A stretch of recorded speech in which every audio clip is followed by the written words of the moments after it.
Assalamualaikum warahmatullahi wabarakatuh. Alhamdulillahi rabbil alamin, alladhi arsala rasulahu bil huda wa dinil haqqi liyudhhirahu ala dini kullihi wa kafa bihi shahida. Assalatu wassalamu ala rasulihi wa ala alihi wa sahbihi wa man tabi'ahum bi ihsanin ila yaumiddin. Amma ba'du, faqad qala ta'ala fi kitabihil karim wa huwa asdaqul qailin, wa innahu ladhikrun laka wa liqaumika wa sawfa tus'alun. Wa qala alaihi salatu wassalam, man yuridillahu bihi khairan yufaqihu fid din. Ma'asyiral muslimin rahimakumullah, alhamdulillah, mari selalu kita bersyukur pada Allah Subhanahu wa taala.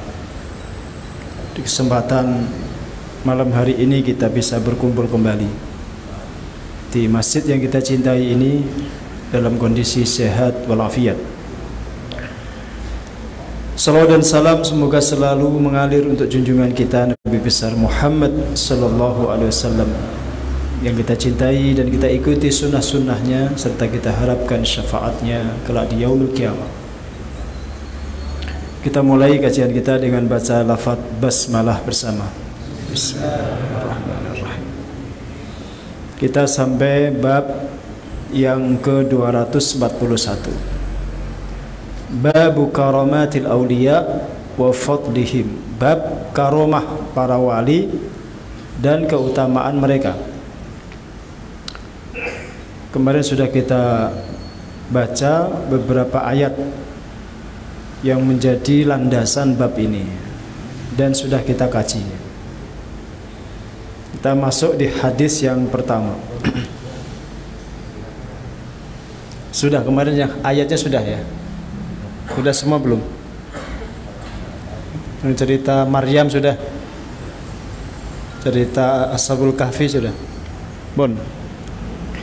Kalau sudah berarti masuk di hadis yang pertama.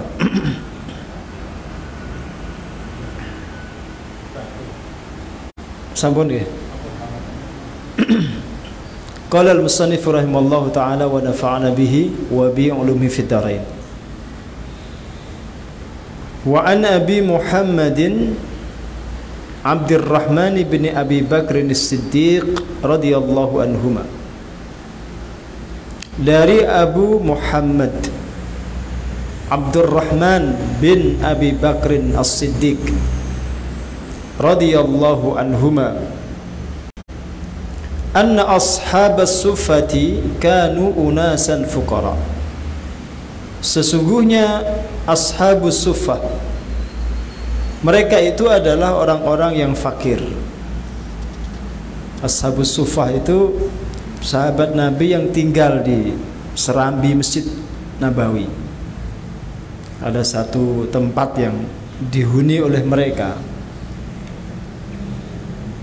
Wa anna an-nabiyya sallallahu alaihi wasallam, dan sesungguhnya Nabi sallallahu alaihi wasallam pernah berkata, marratan, suatu ketika. Ini sabda Nabi ya, menjadi landasan para sahabat untuk berbagi makanan dengan ashabus suffah itu. Man kana indahu ta'amu itsnaini falyadhhab bisalis. Barang siapa memiliki makanan yang cukup dimakan 2 orang, hendaklah dia makan dengan 3 orang. Jadi kalau 2 porsi itu disuruh dimakan 3 orang. Ya, kalau bisa dibagi 3 orang, disuruh dibagi 3 orang. Wa man kana indahu ta'amu arba'atin falyadhhab bi khamis bisadis. Sedangkan barang siapa memiliki makanan cukup untuk 4 orang, yang dimasak disediakan untuk 4 orang, hendaknya dia makan dengan 5 orang atau 6 orang. Au kama qal, atau seperti yang disabdakan beliau. Ini kalimat yang biasa dipakai sahabat untuk menukil sabda Nabi secara maknawi, bukan lafzi. Ya, nukilan hadis itu kan ada yang lafdon, ada yang maknan. Ada yang secara redaksional itu ya plek seperti ucapan Nabi. Wantalaqa Nabi bi asyrah, dan Nabi membawa ta'asya dan Nabi thumma labisa hatta shalal isya. Nah, saat itu Abu Bakar itu sedang bersama Nabi sampai sholat isya. Ada di rumah Nabi. Biasa sahabat zaman dulu itu mulazamah dengan Nabi itu kan berjam-jam, berhari-hari. Mulazamah itu tidak sekedar ketemu di majelis ini, yang membersamai Nabi dalam keseharian. Kalau Nabi belum menyuruh mereka pulang, ya belum pulang. Gitu. Itu santri itu begitu mestinya. Jadi nyantri itu aslinya kalau kiainya belum nyuruh pulang itu tidak boleh pulang. Tapi kalau anak sekarang di model begitu ya kabur aja itu. Anaknya mending kabur, gak pamit malah itu. Itu cah saiki itu. Menghadirkan ulama di zaman modern itu ya susah, mau susah. Syibih mustahil. Ya, kalau kita nggak boleh putus asa ya gitu. Syibih mustahil. Kalau bahasa guru-guru saya itu hampir mustahil. Karena lingkungan, keadaan itu berubah total. Orang sekarang sudah menjadi alim hanya dengan ngaji YouTube, ya kan? Hanya live streaming dia sudah merasa alim itu, tanpa digembleng oleh ulama secara tadi mulazamah, mudawamah. Nah ini Abu Bakar di rumah Nabi itu sampai isya, nggak tahu awalnya subuh atau kapan. Yang jelas di hari itu dia di rumah Nabi itu sampai isya. Selesai sholat isya, summa roja'a, baru dia pulang. Jadi selesai sholat isya itu baru pulang. Jangan dikira isyanya itu jam setengah 8, jam 8 itu. Enggak, isyanya Nabi itu menjelang tengah malam.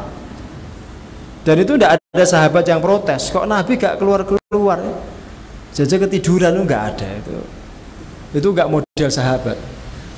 Kalau jenengan kan ustadznya enggak keluar-keluar ngimami itu, ini mesti ustadznya kelon nih. Itu lah jenengan, pikirannya langsung negatif itu.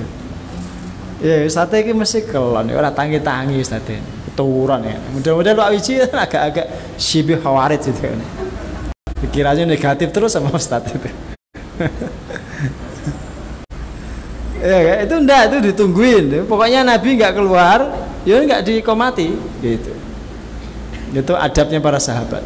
Nabi enggak keluar, enggak ke masjid juga dikomati, Mbok sampai tengah malam enggak dikomati. Ya, itu lihat. Faja'a ba'da ma madha minal laili, masyaallah. Abu Bakar datang pulang itu sampai hampir tengah malam kalau bahasa kita itu. Sampai malam. Malam itu muntasafal lail lah. Menjelang tengah malam baru dia pulang.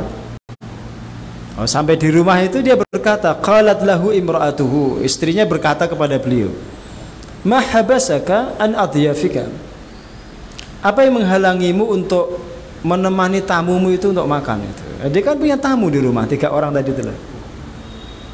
Kok malah kamu di rumah Nabi sampai malam nggak pulang, itu tamumu belum makan gitu. Ditegur sama istrinya. Ya, oh, sekelas Abu Bakar ditegur istrinya, yo diem dia. Bang istri itu benar-benar lebih tinggi daripada sahabat. Ya, makomnya para istri itu kan gitu. Mbok kiai ditegur istrinya, jenggotnya rontok. Asli. Nah, apalagi sekedar guru biologi. Tegur bojone wis ilmu biologinya hilang. Ya, maka istri itu ya perlu negur suaminya itu perlu. Ada dasarnya di sini loh ini. Dasarnya istrinya Abu Bakar itu negur Abu Bakar. Qal, Abu Bakar menjawab, awama gosyaitihim, belumkah engkau memberikan mereka makan malam itu? Abu Bakar balik tanya, emang belum disediakan makan malam itu? Belum kamu jamu? Karena punya tamu kan, kok sampai semalam ini kamu pulang itu gimana itu? Emang belum makan malam kalian? Qalat, dia berkata, istrinya berkata. Istrinya Abu Bakar itu siapa? Namanya siapa? Wah, masalah yang jenengan. Masa ngaji sekian lama nggak tahu namanya istrinya Abu Bakar. Sinten? Nyonya Bakar. Parah ya jenengan, parah. Yang ngaji bertahun-tahun ya nggak kenal ya istrinya Abu Bakar. Nyonya Abu Bakar. Ndak, Atikah itu istri Umar. Ndak. Nah, sekarang jenengan googling, tak tungguin nanti sebelum selesai. Googling, di internet toh, ngapain jenengan pakai internet itu? Ya, Pak Chandra, googling pokoknya. Tak teruskan, jenengan googling, searching di internet. Parah. Abau, kata istri Abu Bakar, mereka menolak. Maksudnya sudah disediakan makan, cuma mereka menolak. Hatta taji'a, hingga Anda pulang. Pokoknya kalau Anda nggak pulang, nggak makan bersama mereka, mereka nolak untuk makan. Waqad aradu alaihim, sementara para pelayan, Abu Bakar kan punya pelayan ya, beliau kan majikan itu. Sementara para pelayan sudah menghidangkan kepada mereka. Kemudian Abdurrahman berkata, ini putranya Abu Bakar yang cerita. Ya, Abu Muhammad Abdurrahman bin Abi Bakar itu putranya Abu Bakar yang cerita. Kalau dia berkata, "Fadhahabtu ana." Nah, ketika saya mendapati Abu Bakar itu pulang, tamunya belum makan, saya pergi. Fakhtabatu, saya sembunyi itu, takut dimarahi. Ya, takut dimarahi. Saya sembunyi. Saya nyelinap, sembunyilah di salah satu ruangan itu. Nah, ini jenengan delik juga ada sanatnya itu. Nah, berarti dimarahi terus sembunyi itu ada ini sanatnya dari Abdurrahman ini. Abdurrahman bin Abu Bakar. Daripada dimarahin mendingan nyelinap. Faqal. Terus Abu Bakar tuh memanggil. Panggilannya ganas ini, bukan panggilan biasa. Ya Gunsar itu. Hei tolol itu. Kalau bahasa orang goblok sini gitu. Dia marah kan ada tamu sudah semalam itu nggak disuguhi, nggak dijamu, nggak diajak makan malam itu. Anaknya dipanggil, panggilannya ya Gunsar. Tapi kalau makom jenengan belum sekelas Abu Bakar jangan itu. Nanti malah jenengan dibalik sama anak jenengan tuh. Kalau saya jenengan panggil tolol, berarti jenengan tuh bapaknya anak yang tolol ya. Terdiam jenengan nanti. Kalau Abdurrahman kan enggak, karena dia hormat sekali sama Abu Bakar ya dia memilih diam tuh. Fajadda'a wasabba. Dia tidak cuma manggil saya tolol, tapi Abu Bakar tuh jadda'a, memaki, sabba, menghina. Betul dimaki itu, caci maki itu anaknya itu. Karena punya tamu nggak disuguh, nggak diajak makan malam. Tuh Abu Bakar marah sekali itu. Jadi orang ngamuk itu juga ono dasarnya. Abu Bakar yang ngamuk itu. Ya. Nah, tapi jangan ditiru. Jenengan bukan levelnya itu. Nah, ilmu jenengan sekelas Abu Bakar, ketakwaannya sekelas Abu Bakar, ya. Imannya sekelas Abu Bakar loh, baru pantas jenengan marah-marah seperti ini, pantas. Nggak jenengan orang biasa ilmu ra jelas, iman belas kan, ada karu-karuan ya.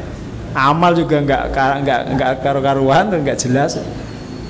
Ya kalau ada kondisi yang tidak jelas, jenengan sikapi nggak jelas aja gitu loh.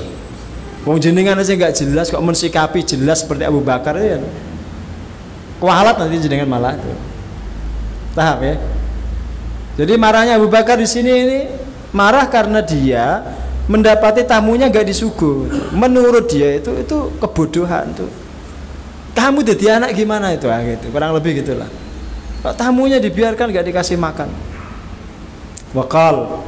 Kemudian saking marahnya Abu Bakar itu nolak untuk ikut makan. Saking marahnya itu. Kulu lahanian. Makanlah. Saya nggak nyaman itu rasanya itu. Lahanian makan mas. Saya tidak ikut. Wallahi la at'amuhu abadan. Demi Allah saya tidak akan makan selamanya. Maksudnya makanan itu.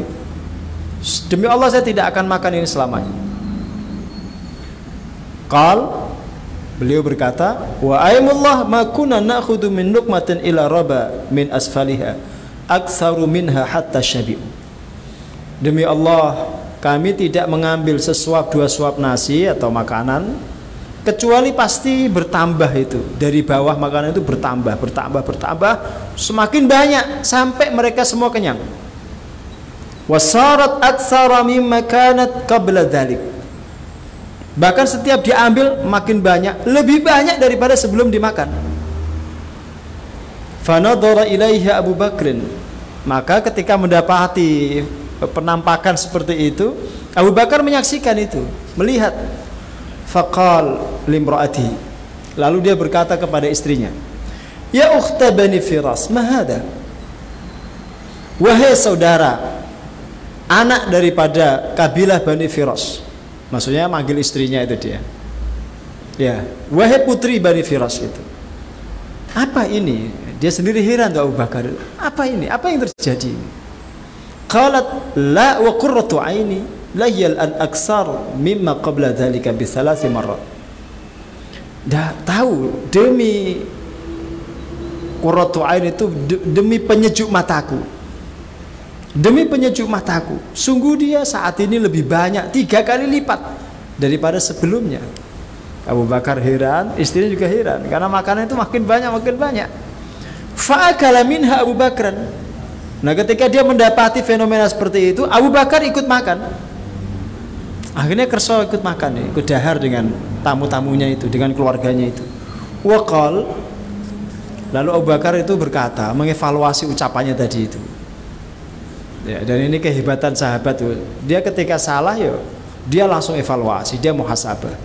Dia mengatakan, "Innama kana dzalika minasyaitan," yakni yaminahu. Demi Allah, sumpah saya tadi itu hanyalah dari setan. Kalau bahasanya Cak Nun ya kesambet itu. Saya tadi kesambet gitu. Bahasa Cak Nun ya, kan viral sekali itu. Ketika mengatai Pak Jokowi Fir'aun itu, saya kesambet kata dia. Itu maksudnya ya ini innama kana dzalika minasyaitan. Ucapan saya tadi itu dari setan. Akhirnya beliau kerso makan ketika mendapati kenyataan yang mengherankan itu. Yakni yaminahu, maksudnya sumpah beliau tadi itu. Kan tadi beliau bersumpah kan, demi Allah saya tidak akan makan makanan ini selamanya gitu kan. Sumpahnya dicabut, dia batalkan sumpahnya, dia ikut makan. Karena heran dengan fenomena yang dia temukan itu. Makanan itu makin banyak. Summa akala minha luqmatan. Kemudian beliau makan beberapa suap. Summa hamalaha ila nabi, lalu dibawa juga makanan itu kepada Nabi. Fa asbahat indahu. Makanan itu ada di sisi Nabi sampai pagi. Wa kana bainana wa baina qaumin ahdun. Kami dan beberapa kaum itu ada janji ketemu itu. Famadul ajal, sampai ajalnya waktunya itu berlalu. Fatafarraqna, lalu kami berpisah. Isnai asyara rajulan, kami ber-12 saat itu. Wa ma'a kulli rajulin minhum unasun, dan setiap orang dari 12 ini membawa beberapa orang. Allahu alam kam ma'a kulli rajulin. Allahu alam, enggak tahu setiap orang itu bawa berapa orang jumlahnya. Jadi kalau 12 bawa 10 aja berarti berapa? 120. Kalau bawa 20 240. Kami nggak tahu, setiap kami yang ketika itu ada janji bertemu itu bawa orang, bawa teman datang untuk ngerubuni makanan itu. Fa'akalu minha ajma'un. Lalu semua orang yang kami bawa itu dari 12 dan rombongannya itu makan dari makanan itu, semua ikut makan. Berarti cukup untuk berapa ratus orang. Padahal awalnya disuguhkan hanya untuk berapa orang? 3 orang, tambah keluarganya Abu Bakar kan? Ternyata cukup untuk sekian ratus orang. Paham ya? Wa fi riwayatin, dalam satu riwayat dikatakan, fahalafa Abu Bakrin la yat'amuhu, fahalafatil mar'atu la tat'amuhu. Nah, ketika Abu Bakar itu bersumpah tidak makan, istrinya pun bersumpah tidak makan. Fahalafa dhaif awil adyaf, tamu-tamunya pun bersumpah tidak ikut makan. Alla yat'amahu aw yat'amuhu hatta yat'amahu. Mereka ikut bersumpah tidak mau makan sampai Abu Bakar ikut makan. Nah, itu yang menjadikan Abu Bakar itu mau. Ya masa tamunya juga nggak makan gitu. Ya sudah, saya batalkan sumpah saya. Berarti batalkan sumpah untuk yang lebih baik itu sunnah. Ya, dan itu pelajaran juga. Jangan senang-senang bersumpah, repot. Ya. Paham ya?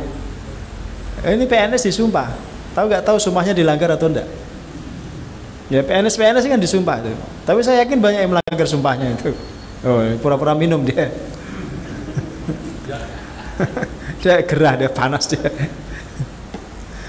Terus faqala Abu Bakrin, Abu Bakar berkata, hadihi minasyaitan, sumpah ini dari setan. Fada'a bit'am, lalu beliau minta disuguhkan makanan tadi itu. Fa'akala wa akalu, beliau makan dan mereka makan. Ini di riwayat yang lain itu. Jadi riwayatnya tadi sudah selesai. Ini riwayat yang lain melengkapi riwayat yang tadi.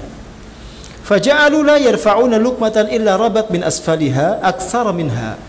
Setiap kali mereka itu mengambil sesuap 2 suap nasi, yang diambil itu makin tambah.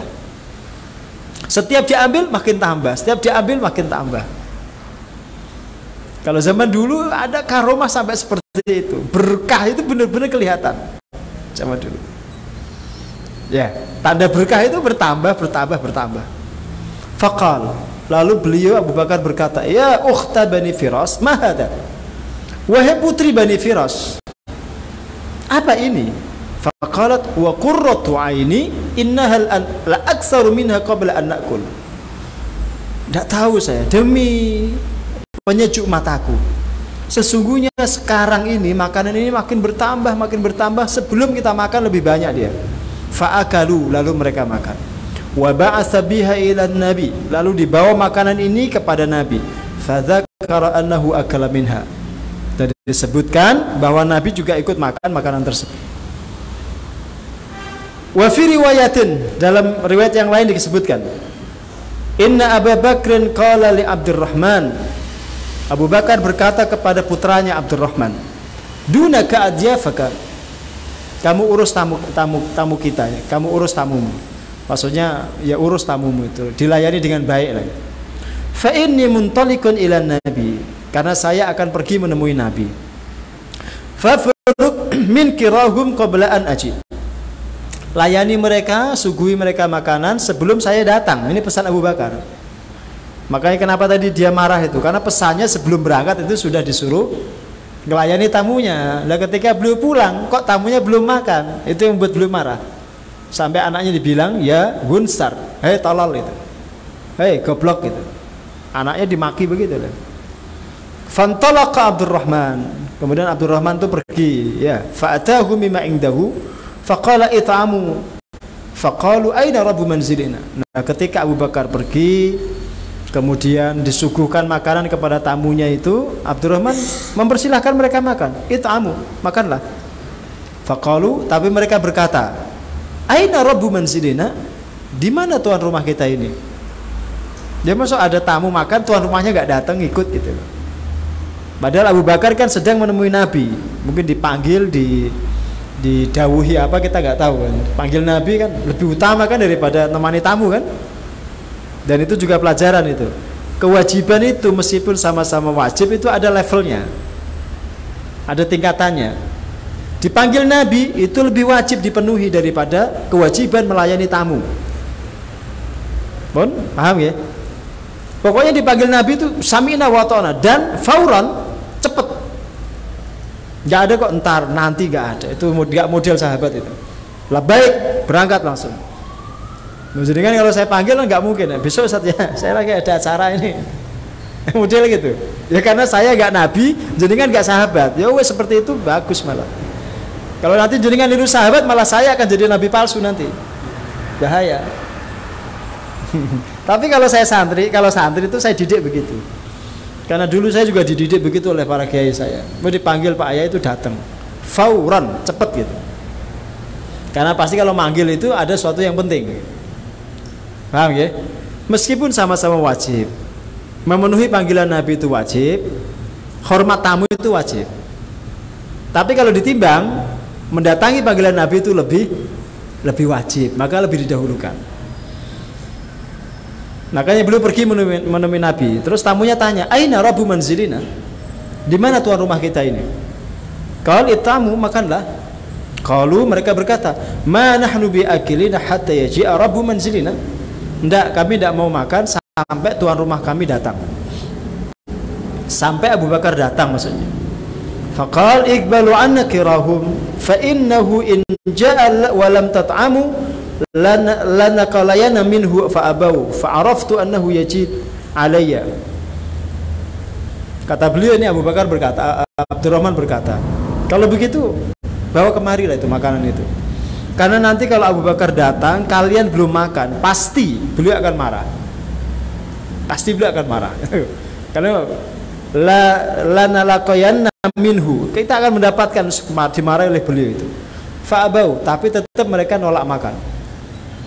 Ya, udah dikasih warning itu. Nanti kalau kalian tidak makan, saya dimarahi.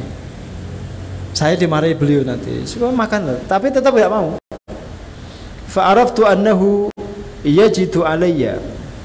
Falamma jaa tanahaitu anhu. Ketika Abu Bakar datang, saya menyelinap menghindari beliau. Karena tahu, anaknya kan pasti tahu watak bapaknya itu seperti apa. Ya kan? Kalau mendapati tamunya belum disuguh, mesti marah. Mesti marah. Karena Abu Bakar itu sangat menghormati tamunya. Apalagi tamunya ini ashabus sufah, sahabat-sahabat Nabi yang miskin, yang fuqara. Semisal Abu Hurairah, ya, Salman Al-Farisi, Abu Dar Al-Ghifari, Abu Darda, itu kan orang-orang miskin yang menjadi kekasih-kekasih Nabi karena kemiskinan mereka. Menjadi orang-orang mulia karena mereka itu membaktikan diri untuk ngaji, menimba ilmu dari Nabi, sampai tidak memilih menjadi orang kaya. Itu ashabus sufah.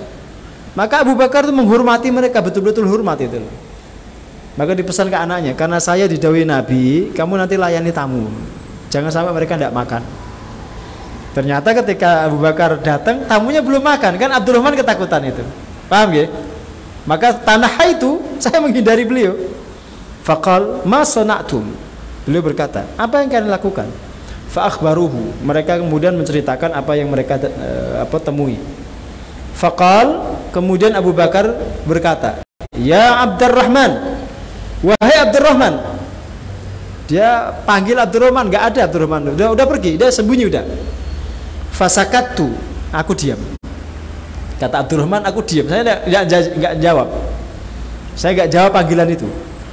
Sumakal, kemudian beliau manggil kembali, ya Abdurrahman, wahai Abdurrahman. Fasakattu, aku diam lagi. Dia sembunyi, sembunyi di ruangan tertentu, mungkin tidak mau ketemu, takut. Ya, fasakattu, aku diam. Baru panggilan ketiga itu Abu Bakar baru marah. Faqal, lalu Abu Bakar berkata, ya Gunsar, hai bodoh tolol gitu. Nah itu ucapan itu baru diucapkan setelah manggil 2 kali itu. Anaknya nggak mau jawab kan? Ya sekarang paham ya, kenapa Abu Bakar marah itu? Dipanggil orang tua kok nggak dengerin itu loh. Weh bodoh gitu, tolol itu. Gunsar itu gobi itu ya kalau kita ya goblok gitu. Nanti ada yang lebih parah lagi tuh, ahmak namanya itu. Ahmak itu idiot. Ada lagi di bawahnya itu. Ada sebutan-sebutan itu, tapi jangan dipakai ya. Kalau ya Gunsar jangan gitu. Kalau orang Arab dengar dikampleng jenengan. Terus, aqsamtu 'alaika in kunta tasma'u sauti lima ji'ta. Aku bersumpah atas dirimu, maksudnya nyumpahi keburukan itu. Kalau kamu mendengar suaraku, kamu tidak datang, maka kamu akan kacau. Kamu akan celaka. Baru fa kharaj itu, lalu saya keluar menemui beliau. Diancam begitu, Abdurrahman baru keluar. Fakultu, lalu aku berkata, sal adyafaka. Anda jangan marah dulu, tanyai tamu-tamu Anda itu. Faqalu, lalu mereka berkata, sadaqa. Abdurrahman itu benar, dia sudah menyuguhi kami, tapi kami nggak mau makan sampai Anda pulang itu. Sadaqa atana bihi, dia sudah menyuguhi kami itu. Faqal innama intardumuni wallahi la atamhu laila. Kalian menungguku, demi Allah saya tidak akan makan malam hari ini. Faqal al-akharun, mereka juga kemudian berkata, wallahi la nat'amuhu hatta tat'amahu. Demi Allah kami juga nggak akan makan sampai Anda makan bersama kami. Faqal wailakum ma lakum la taqbaluna anni kirakum. Ini bahasa beliau itu. Ya. Wailakum, celaka kalian itu. Masa sudah kami suguhkan makanan kalian enggak makan itu. Hati ta'amaka. Nah, kalau begitu bawa ke sini makanannya. Faja'a bihi fawadha'a yadahu. Lalu makanan itu dibawa di hadapan Abu Bakar. Beliau kemudian meletakkan tangannya. Faqal, kemudian beliau berkata, Bismillah. Bismillah dengan nama Allah. Bismillah dengan nama Allah itu al-aula minasyaiton. Yang pertama tadi itu dari setan. Fa'akala wa akalu. Beliau makan, kemudian mereka juga ikut makan. Muttafaqun alaih. Ini kalau mau dirangkai ceritanya itu begini. Ini kan cerita tentang karomah toh. Abu Bakar itu khairun nasi ba'da Rasulillah. Jadi kan harus paham itu posisinya. Sebaik-baik manusia setelah Rasulullah itu Abu Bakar. Ini Ahlussunnah, keyakinan Ahlussunnah itu begitu. Beda dengan Syiah. Kalau Syiah itu sebaik-baik manusia setelah Rasul itu Sayyidina Ali. Dan sebenarnya nggak perlu dipertentangkan, karena masing-masing punya kelebihan. Nah, karena statusnya itu khairun nasi ba'da Rasulillah, maka otomatis kalau tidak ada nabi lagi setelah Rasulullah, berarti ya wali Abu Bakar ini statusnya. Karena kedudukan manusia yang terhormat setelah nabi itu wali. Paham? Dan deretan wali yang paling tinggi levelnya ya Abu Bakar itu. Ya, bahasanya wali papan atas Abu Bakar itu. Jadi levelnya dia paling tinggi. Allah nanti akan menunjukkan karomahnya di dalam hadis ini. Paham ya? Itu kalau merangkai ceritanya tuh. Ngerti? Jangan dikira Abu Bakar itu seperti manusia biasa kayak kita. Enggak lah. Karena dia itu orang yang beriman pertama dengan Rasulullah. Setelah Khadijah kan? Dari kalangan perempuan tuh Khadijah, dari kalangan laki-laki dewasa itu Abu Bakar. Dari kalangan anak-anak itu Sayyidina Ali. Ya kan? Ini posisi ini jangan usah. Sehingga Allah menampakkan karomah untuk beliau itu biasa, hal biasa itu. Agar kita paham posisinya. Bukti karomahnya mana itu? Makanan tadi itu setelah disentuh oleh Abu Bakar, beliau baca Bismillah, bertambah banyak. Dia sendiri kaget. Itu ciri karomah. Yang diberi karomah sendiri tidak nyadar kalau itu karomah. Dia sendiri kaget. Berarti karomah itu tidak bisa Anda pelajari. Tidak seperti skill keterampilan yang ada runtutan ilmunya itu. Tidak. Karomah itu mauhibah, dikasih Allah kepada seseorang dengan kehendak Allah, bukan kehendak orang itu. Mafhum ya? Maka tidak perlu jenengan ngelakoni untuk jadi wali itu. Asal jenengan taat sama Allah, bertakwa, mengikuti sunnah, suatu saat Allah akan tampakkan karomah Anda. Dan Anda juga akan heran, kok bisa gitu. Anda sendiri akan heran itu. Buktinya Abu Bakar juga heran. Dia sendiri heran. Bahkan dia bertanya sama istrinya, Ya ukhta Bani Firas, ma hadha? Wahai putri Bani Firas, apa ini? Dia sendiri kaget. Itu ciri karomah yang benar. Berarti itu betul-betul minallah, karomahnya minallah. Bukan istidraj minasyaitan. Paham? Berarti Abu Bakar itu waliullah, bukan waliyu syaitan. Ada orang nanti diberikan semacam atau seperti karomah itu, tapi itu minasyaitan. Berarti dia wali syaitan. Paham? Salah satu cirinya dia pelajari ilmu karomah itu, dia pelajari ilmu hikmah itu, dia pelajari. Ada kurikulumnya, itu pasti dia akan jadi wali, tapi wali setan. Pasti dia akan jadi wali, tapi wali setan. Ya kalau kemarin rame itu Gus Samsudin apa itu ya. Ada punya itu jurusan ilmu hikmah itu ada. Ada Pak, tapi nggak tahu di kampus ada prodinya atau enggak itu. Ada prodinya atau enggak di kampus itu. Jurusan ilmu hikmah itu. Termasuk ilmu khusus yang diberikan Allah untuk Khidir alaihissalam. Ilmu laduni itu tidak bisa Anda pelajari karena itu jalur khusus. Namanya milladuni ilman. jalur khusus yang diberikan Allah untuk Khidir. Maka Nabi Musa pun tidak diberikan ilmu itu. Nabi Musa pun, bahasa saya ini ya, mudah-mudahan saya salah, bahasa saya ini, Nabi Musa yang ulul azmi saja itu, yang setinggi-tingginya Nabi di masanya, itu nggak dikasih ilmu itu oleh Allah. Gagal belajar kepada Khidir itu. Bahasa saya ini ya, mudah-mudahan bahasa saya salah. Beliau belajar kepada Khidir dan gagal menyerap ilmunya itu. Karena memang itu ilmu jalur khusus. Lah kok sekarang orang belajar ilmu laduni, yang ada bukan laduni, yang nemui dia bukan Khidir, setan itu. Paham? Pokoknya ketemu orang tua, dipegang tangannya, jempolnya nggak ada tulangnya, terus ketika dia salaman, oh nggak ada tulangnya, berarti Khidir. Loh, setan itu jadi menjelma kok dia jadi Khidir.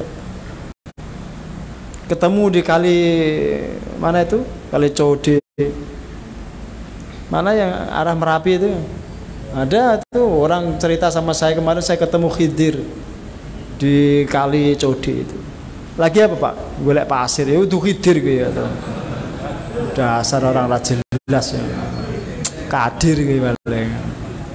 Ada lah orang cerita sama saya Pak, demi Allah itu. Dan kalau saya sebut namanya jenengan mesti tahu. Itu tokoh di Klaten, tokoh penting. Dia cerita ketemu Khidir. Saya orang itu kan dilihat dari ilmunya, ketakwaannya, kedalamannya. Lagian dia kenapa kalau ketemu Khidir dia cerita-cerita, malah jadi ujub. Ya kan, kalau bener loh ketemu Khidir, ngapain dia cerita-cerita? Wong masih tidaknya Khidir hidup tidaknya itu dipertentangkan kok, diperselisihkan oleh para ulama. Termasuk soal kenabiannya itu diperselisihkan. Apakah beliau nabi atau wali, itu diperselisihkan. Paham? Ya jenengan jadi orang Islam itu biasa-biasa wae. Lah gak usah nglakoni aneh-aneh untuk ketemu Khidir, gak usah. Pesan saya biasa, jadi orang biasa aja. Lebih enak jenengan, asli.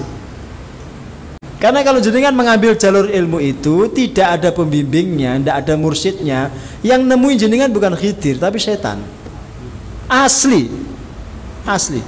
Dan jenengan mungkin akan diberikan sesuatu yang khariqul lil ada, hal-hal yang aneh di luar akal, tapi itu bukan karomah. Bukan karomah itu. Itu tipu daya setan. Paham? Bisa menggandakan uang lewat jubah. Ya, Dimas Kanjeng, profesor pada percaya, duitnya dikeluarin gini. Ternyata nipu kan? Paham ya? Yang begitu di Indonesia tuh marak Pak. Kenapa orang itu percaya? Karena yang percaya itu lebih bodoh daripada yang nipu. Abu Bakar sendiri itu kaget dengan kenyataan itu. Loh, kok tambah banyak? Dia sendiri kaget. Ya, coba kalau karomah ini diberikan kepada sembarang orang, Pak. Waduh, itu jualannya laris mesti. Ya, jualannya laris. Jadi kan ngambil snacknya malah tambah. Wali jadinya. Ya karena dikasih lagi sama yang nyuguh. Tapi kalau jadi ngambil snack, jadi kan makan habis, ya jadi kan wali, cuma wali murid itu. Ya, saya ilmunya biasa. Enggak apa-apa. Karomah itu tidak harus yang aneh-aneh begitu loh. Jadi kan istiqomah melakukan amal saleh itu karomah itu. Itu karomah. Di saat dunia saat ini, mohon maaf guys, sama sekali tidak melihat agama itu sesuatu yang penting. Terus jenengan menekuni ilmu agama itu, nekuni bidang studi yang tidak digemari orang banyak, itu karomah itu. Itu karomah. Bidang studi yang tidak menjanjikan dunia, biasa. Ada yang belajar agama terus karena belajar agama terus dia jadi kaya raya itu, mboten. Enggak ada. Makanya buka pendidikan kayak pondok di Al-Fatih itu.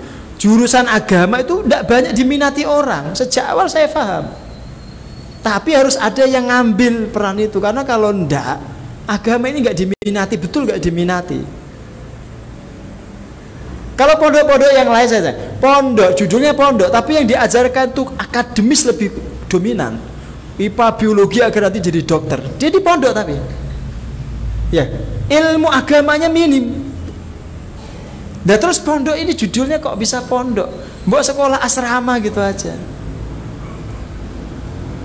Pondok itu tulang punggung ilmu agama. Di mana-mana kalau paham istilah pesantren. Ketika orang sudah tidak lagi gemari ilmu agama, pondok ini datang menjadi tulang punggungnya. Loh, kalau pondok juga kemudian dominan ilmu umumnya, ya jangan bilang pondok. Bilang aja sekolah berasrama gitu. Agar jangan nggak bingung kalau nyari pondok. Pondok kuat sekali itu dominasi ilmu umumnya. Ilmu agamanya sampingan. Ya jangan ngaku pondok kalau gitu. Di mana-mana orang dirikan pesantren itu memang ya untuk menguatkan ilmu syariatnya itu. Ulumus syariah, ulumud diniyah itu lebih dominan daripada ilmu. Karena sekolah-sekolah umum, sekolah negeri itu sudah mengambil peran mengajarkan ilmu umum itu, bagi tugas itu loh. Lah kalau pesantren juga ngambil peran sekolah negeri itu, terus ngapain dirikan pesantren? Paham ini? Itu saya sering bilang ke ustaz-ustaz di pondok itu. Kenapa saya milih program keagamaan itu? Ya karena itu memang ciri khas pondok. Itu ciri khas pondok. Tapi sejak awal saya pahamkan, itu jarang ada yang minati. Untuk murid 10 ini wis hebat. Tenang loh Pak. Dapat murid 10 itu sudah hebat itu. Karena orang sekarang itu meskipun masukkan anaknya di pondok, itu pengennya anak ini jadi dokter nanti. Dokter yang hafal Quran, keren kata dia. Gitu. Dokter yang paham fikih. Enggak lah, anak dokter sudah masuk di dunianya itu, Qur'annya hilang. Fikihnya ya nggak akan terlalu berguna karena bukan profesinya itu. Mesti tersisihkan ilmu yang kedua itu, pasti. Nah terus yang nanti menjadi tulang punggung pengajaran ilmu agama siapa terus? Paham ya? Jadi karomah itu tidak harus seperti yang kita baca di hadis ini, enggak. Jenengan mengambil peran yang dihindari orang banyak, tapi peran itu penting untuk menegakkan agama, itu karomah itu. Jenengan tetap ngaji meskipun sekian banyak orang ndak minat ngaji itu. Oh, ngaji itu untuk apa sih? Paling untuk snack ya. Snacknya kadang-kadang baru dimakan separuh udah habis ya. Karena direbut anaknya kan. Iya kan? Makanya karomah itu kalau kata para ulama itu ini, al-istiqamatu afdalu min alfi karomah. Istiqomah itu lebih utama daripada 1000 karomah. Sampai dipanggil Allah jenengan istiqomah menekuni ilmu agama itu, Anda itu wali sebenarnya. Cuma kewalian Anda itu mastur, ditutupi Allah. Tidak ditampakkan yang aneh-aneh, yang kharikun lil adah itu, yang di luar-luar kebiasaan nalar itu enggak. Sengaja Allah menutupi itu agar jenengan hidupnya nyaman jadi orang biasa. Karena kalau tampak kewalian Anda, nanti malah repot jenengan. Didatangi orang minta doa ini, bawa ingkung, ya, repot lah sebenarnya. Repot. Maka saya tuh yang menghindari sebenarnya, kalau dimintai doa orang itu saya hindari Pak. Termasuk dimintai ruqyah itu saya menghindari itu. Jangan sekali-kali minta ruqyah ke saya. Wong santri saya sendiri itu loh. Kemarin kapan itu ada yang nggak tahu itu ceritanya gimana dia bisa kesambet itu. Jadi ketok, bi, mas ini kesurupan. Ya udah biarin aja nanti juga sembuh sendiri. Datang lagi. Tuh, bi ini mas ini kesurupan, tak tolong diruqyah. Enggak, panggil Ustaz Faiz saja dia lebih ahli. Gak mau saya tuh. Bukan gak sayang. nggak kasihan, enggak, saya menghindari. Karena kalau saya keluar dehem terus dia hilang jinnya, waduh wali itu. Bahaya nanti. Nanti malah repot kalau ada yang kesurupan, Ustaz Suhari aja itu manjur itu. Nggak jadi ngaji nanti saya. Kesana kemari hanya menyembuhkan orang kesurupan. Terus jadi rocker. Rocker apa? Yang tukang ruqyah itu loh, Pak. Kan judulnya rocker kan itu. Repot nanti malah. Nggak jadi taklim saya. Paham? Bagi tugas aja lah, biar itu ustaz-ustaz yang lain yang mau menggeluti bidang itu. Ya, tapi kalau dugaan saya santri yang begitu tuh biasanya Pak, dia punya titipan ilmu dari mbahnya. Dan ternyata betul mbahnya ngaku, tak panggil ya Ustaz Faiz itu. Ternyata betul, dia gembolan ya Pak, digawani jin. Jinnya ngajak koncone. Ya, enggak tahu party pesta atau apa. Lah wis mari, wis percaya wis mari. Jadi bukan jin yang ada di sekitar itu, enggak mungkin lah. Santri tiap hari baca Quran, ngaji, maksurotan besok kesambet orang mungkin, ini mustahil itu. Jangankan santri jenengan aja yakin enggak mungkin kesurupan itu. Enggak mungkin. Pak Wiji yang guru biologi enggak pernah kesurupan. Enggak tahu nyantri padahal loh. Ya kan? Apalagi santri yang tiap hari baca Quran, ngaji, maksurotan, wirid ba'da sholat, tidak mungkin. Secara logika tidak mungkin. Mohon paham ya? Jadi ditutupi sebagian kewalian seseorang itu untuk menyelamatkan orang itu agar gak repot hidupnya. Dan saya berkali-kali meyakini di antara jenengan itu ada wali kekasih Allah. Yakin ada di antara jenengan tuh. Dan kadang-kadang jenengan sendiri nggak tahu, nggak nyadar, malah itu bagus. Ada di dalam daftarnya sana, daftar aulia illah itu ada nama jenengan, cuma jenengan sendiri nggak tahu. Dan pada prinsipnya setiap mukmin yang bertakwa itu wali. Alladzina amanu wa kanu yattaqun, itu definisi wali menurut Quran. Yaitu orang-orang yang beriman dan mereka bertakwa kepada Allah. Bertakwa itu menghindari dosa-dosa besar. Kalau di antara jenengan ada punya dua ciri itu, wali itu. Jenengan dia beriman, dia menghindari dosa-dosa besar. Enggak nyuri, enggak zina, enggak mabuk, enggak korupsi, enggak bunuh orang. Wali itu. Paham ya? Ini karomahnya Abu Bakar yang diceritakan. Ya, yang diceritakan ini karomahnya Abu Bakar. Dia sentuh makanan, makanan bertambah banyak. Tapi juga bisa jadi itu karomahnya Ashabus Suffah, bertemu dengan Abu Bakar di hidangan itu. Karena Ashabus Suffah, para sahabat Nabi yang fuqara tadi juga banyak yang dicintai Allah, kekasih-kekasih Allah. Yang karena dijamu, Allah kemudian menambahkan makanannya itu, ditambahkan. Dari bawahnya itu bertambah kok, nyumber bahasanya itu. Nggak tahu jenis makanannya apa ini, tapi bertambah menjadi 3 kali lipat. Paham? Kalau yang diceritakan ini hadisnya sahih, jenengan wajib yakin, meskipun nggak masuk akal. Maka karomah itu jenengan harus yakini ada dan diberikan oleh Allah untuk para kekasihnya. Keyakinan seperti itu termasuk cabang iman. Meskipun bukan rukun iman, tapi itu cabang iman.